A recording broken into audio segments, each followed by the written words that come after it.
ሰላም ጤና ይስጥልኝ ወደ የተከበራችሁ ቤተሰቦች እንዴት ናችሁ? ነው ያለው ይመስገን። ዛሬም እንግዲህ እንደቀጠለ ነው።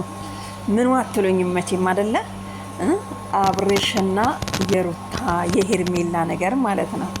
እንጨምራለን የነ ኤፍሬም በጣም በሚገርም ሁኔታ እንግዲህ ቪዲዮ እየሰራን ነው የምንገኘውና ከተናገርናቸው ነገሮች ድራማዎቹ እየተከናወኑ ነው የሚገኙት ማለት ነውና በጣም ትምህርትም እየተማርን ነው። በዛ ላይ እንግሊዘኛውን አትሉ እንግዲህ እነ ሩታ ሪላክስ ሊያደርጉ ወደ ሌላ ከተማ እየሄዱ ነበርና ያው ተይዘዋል፣ ሊወጡ አልቻሉ።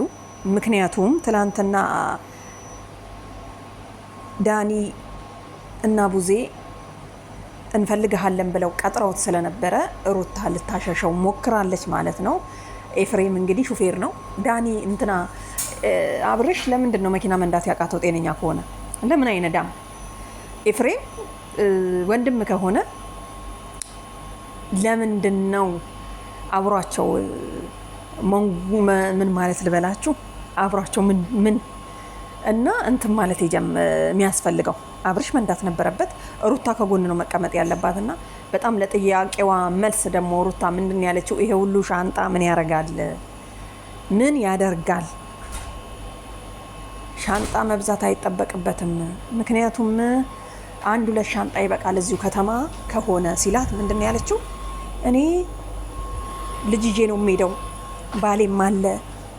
ስለዚህ በጣም ስለምንዝናና ልብስ ያስፈልገናል። ትክክል ነሽ። እዚህ ጋር ህፃን ልጅ ይዛቸዋል። በጣም ያሳዘነኝ ልዑል ነው።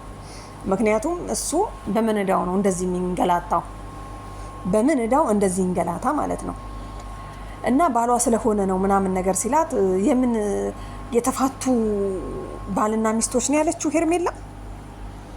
ምን ለማለት ፈልጌ መሰላችሁ? ይዘገያል እንጂ አህያ የጅብ ነው ያለው ማነበረ።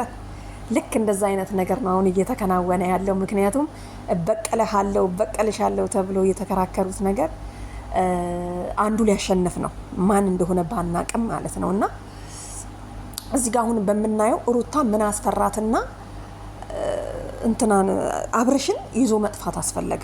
ባለቤቷ ነው፣ የልጁ አባት ነው። ፈታ ብላ አብራ መኖሩን ሲገባት ሌላ ከተማ ከነ ቡዜ ጋር እንዳይገጥም ያደረገችው ነገር ለምንድን ነው ብላችሁ ታስባላችሁ?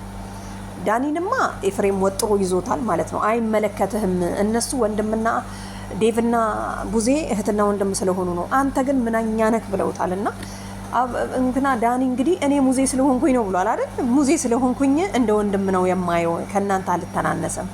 ሰው ሲበደል ደግሞ ከጎኑ መቆም ግዴታ ነው እያለ ነው። እና ምን መሰላችሁ? እንዴት ነው ህፃን አያያዝ ላይ ደግሞ አብርሽ ነው ወይስ ሩታ ነች?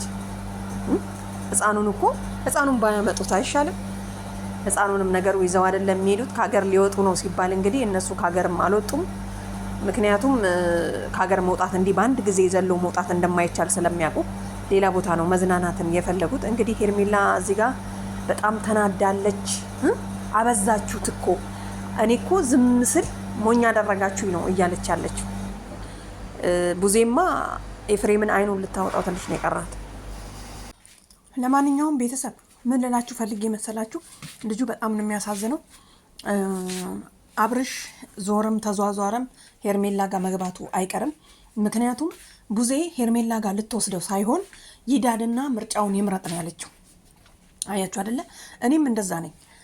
ይውሰዱትና እህት ወንድሞቹ ይውሰዱትና ሄርሜላ ጋም ሳያደርሱ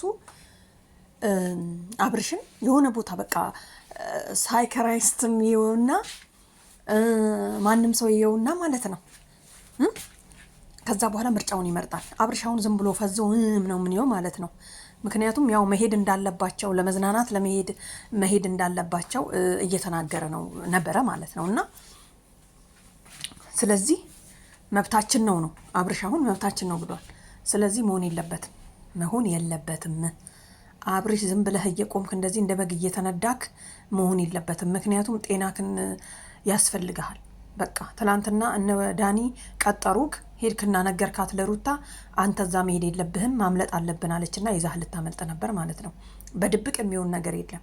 ለምንድን ነው ሩታ ሐኪም ቤት ይዘው ያልሄደችው? ይሄ እኮ ጤነኛ ነው ሰው የምንለው በራሱ ጭንቅላት ሲመራ ብቻ ነው። በሰው ጭንቅላት ምንም ነገር በል የተባለውን የሚል ሰው ጤነኛ ነው ብለን አናስብም። እና ሄርሜላ እንግዲህ እዚህ ጋር እስካሁን ድረስ ዝም ብያችኋለሁ፣ ዝም አልልም እያለች ነው ማለት ነው። ቡዜማ የቡዜ ነገርማ አይወራም ማለት ነው። ምክንያቱም ያው እንግዲህ አስመልሰዋል፣ ደስ ይላል። ስለዚህ አሁን የትም አይሄዱም፣ ይጠበቃሉ። ምክንያቱም አብርሽ የሆነ ቦታ ይዛው እንደምትሄድ በሚቀጥለው እንግዲህ እጇቸው እንደሚያስገቡት ተስፋ አለን። ደግሞ ያስገባሉ፣ አትጠራጠሩና መጨረሻ ላይ ወደ ሄርሜላ ነው የሚሄደው አብርሽ። ለምን መሰላችሁ? አሁን አብርሽ የት እንዳለ ራሱ አያውቀውም። ወንድ ልጅ እንደዚህ ሴትን የሚታዘዝ ከሆነ የምትልህን ብቻ አይደለም መስማት ያለብህ። የዚህ ዝማ ቤትን እንዴት አድርገህ ልመራ ነው። ለማንኛውም ቤተሰብ ዳኒ ተበቀል እንዳረሰ